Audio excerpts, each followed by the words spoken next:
Okay, if you took the Pentans, looking at the Leo with the Cancer Pentan, with the Cancer theme inside of it, you have in the heart of the summer, darkness increases. One wants to play, but there is work to be done. One feels strong and secure, but others feels there is a need for improvement. Personal agendas will be challenged. Incompetence will be criticized. If one is self-centered and arrogant, there will be humiliation. So these are all things written independent of him. They weren't written because of him. These were written from the hexagrams, from lines, and we're just relating from him to it. But it's a very poetic, a very vivid image. So in the lines of conflict, the type of conflict, one does not do what is right. One's motives are questionable. Resources will be wasted. Time will be lost. Second place, food is spilled. That's what the cauldron is, the next hexagram. Humiliation. One must clean up oneself. An apology be due wise. But it's this idea of the common cauldron, the food will be spilled. It's just good food, different things. Decisions are being made to not make food better or not protect the natural environment. Personal insecurity causes reflection. One is not prepared to start. Cautious with resources, one holds back. One proceeds without smiling. So these are all within the conflict. How he deals with them, he's dealing with other elements of his nature. He's not really listening that much. He's there. He got to be present. He's the top. Who can he listen to? Everyone has to listen to him. Ta-da! And inside this is the cauldron. Fire above, wind below. Clarity above, gentleness below. The pot above, the wood below. One watches what is cooking and stirs the pot. Well, he certainly stirs the pot. Perceptive without, persuasive at close quarters. Vulnerabilities and dependencies can too easily become the subject of conversation. The image, gentle clarity, too much coffee, too much sugar. Observe what is needed. In all your activity, take time to eat. Fill their stomachs, win their hearts. Food cooks faster when one fans the flames. It helps to have a pot. So that's the theme. It's a domestic type of theme. The judgment, clarity without, gentleness within. Words of kindness will be heard. One advises others in good cheer and clings to the work at hand. One will join in willingly. If one is watchful and takes care of little things, the big things will take care of themselves. So the theme in itself is not bad. It gives an idea of how it should be. You can't see how someone's living. You have to look at behavior to see how someone's living up to it or not. And then the repercussions.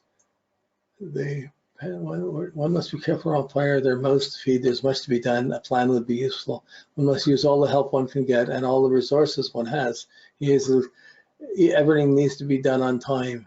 If one is not going to help, one should get out of the kitchen. Soon everybody will be hungry. Are you prepared to wait or do without?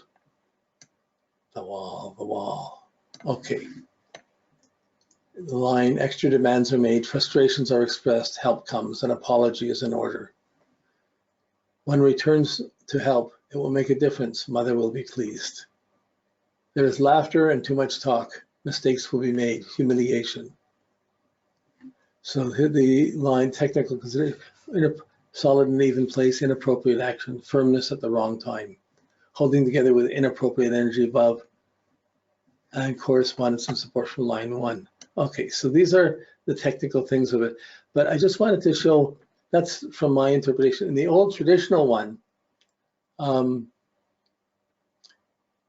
there's some really interesting insight. These are words written thousands of years ago and translated, and the translation by Richard Wilhelm. So it's interesting. Let's see, just a judgment. One must resolutely break through. One must resolutely make the matter known at the court of the king. It must be announced truthfully. Danger, it's necessary to notify one's own city. It does not further one to resort to arms. It furthers one to undertake something. So in a way, building a wall might fit into that concept.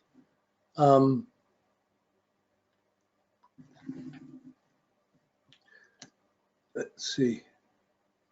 The lake has risen up to heaven, the image of breakthrough. Thus the superior man dispenses riches downward and refrains from resting on his virtue. Yeah, he pours the riches out to people aligned with him, but he doesn't listen to the criticism. But the second place, this is all the older traditional. Cry of alarm, arms at evening and at night, fear nothing. Resolution is indissolubly bound with caution. If an individual is careful and keeps his wits about him, he need not become excited or alarmed. If he is watchful at all times, even before danger is present, he is armed when danger opposes and need not be afraid. The superior man is on his guard against what is not yet in sight and on alert for what is not yet within his hearing. Therefore, he dwells in the midst of difficulties as though they did not exist. He certainly does that. If a man develops his character, people submit to him of their own accord. If reason triumphs, the passions withdraw of themselves. To be circumstanced and not forget one's armor is the right way to security. One's amour, I guess. The conflict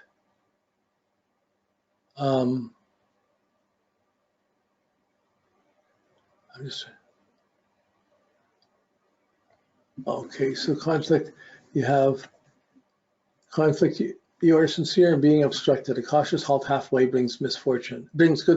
Going through to the end brings misfortune. Built on the wall. It furthers one to see the great man. It does not further one to cross the great water. Let's see. Man is engaged in conflict. His only salvation lies being so clear-headed and inwardly strong that he is ready to come to terms with by meeting his opponent halfway. There's a couple of little sentences. They're written thousands of years ago, but they come up and they just stand out incredibly. Heaven and water go their opposite ways, the image of conflict. Thus, in all his transactions, the superior man is carefully considers the beginning. The image indicates the causes of conflict are latent and opposing tendencies of the two trigrams. Once these opposing tendencies appear, conflict is inevitable. To avoid it, therefore, everything must be taken into careful consideration at the very beginning. If rights and duties are exactly defined, or if in a group the spiritual trends of the individuals harmonize, the cause of conflict is removed in advance. But he does keep people with similar beliefs and faiths together close with him. 6 at the beginning, if one does not perpetuate the affair, there is a little gossip. In the end, good fortune comes. While conflict's in the incipient stage, the best thing to do is drop the issue, especially when the adversary is stronger. It is not advisable to risk pushing the conflict to a decision. It may come to a slight dispute, but in the end, all goes well by not pushing things. Then has the cauldron. Let's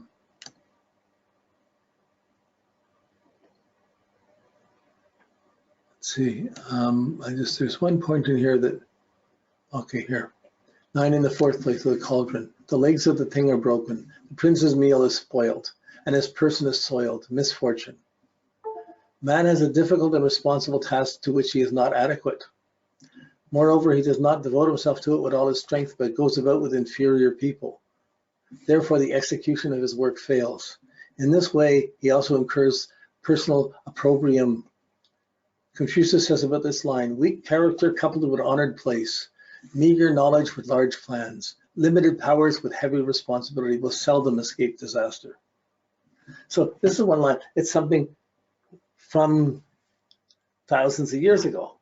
But it was written because it's dealing with the man in authority and with how to be in power or not. It hits a nerve. And when you say this is Donald Trump's son, and you look at it, he's surrounded by these situations. So this is where I found, I just keep finding, it's not like every word means something. It's just every now and then certain things and certain images come up that just stand out incredibly.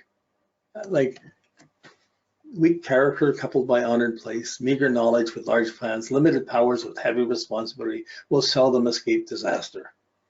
So that now it just says it in a very poetic, well way. Now, in my own,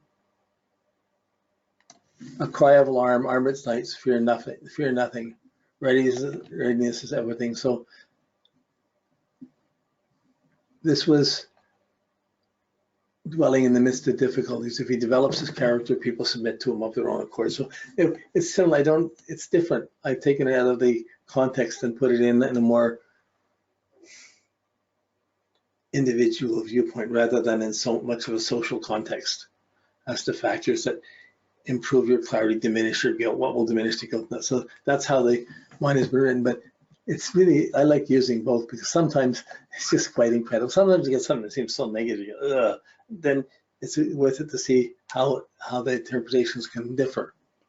So the I Ching can be more extremely negative in its metaphors, and they have to take time to understand them. It's too easy to, so it's in that way it's difficult to use it and just interpret exactly. But this one, it's just so appropriate. It seems so appropriate that I had to include it in. So okay, this is the end of working with the trigrams, the hexagrams, and the lines. It's a huge thing. We just touched it. You know, like there's so much information one can get that we're opening up a universe. We're just taking a quantum jump up, and we're just tapping these. So it's like it's an ocean that has meaning, a well that has meaning that we can tap as we go along. We may not be able to tap it all because there's too much there, but we're learning how to go in and work and draw nourishment out of it. Okay, thanks. That's it for tonight. Yeah, we're way over. Okay, I'll see you next week. Bye.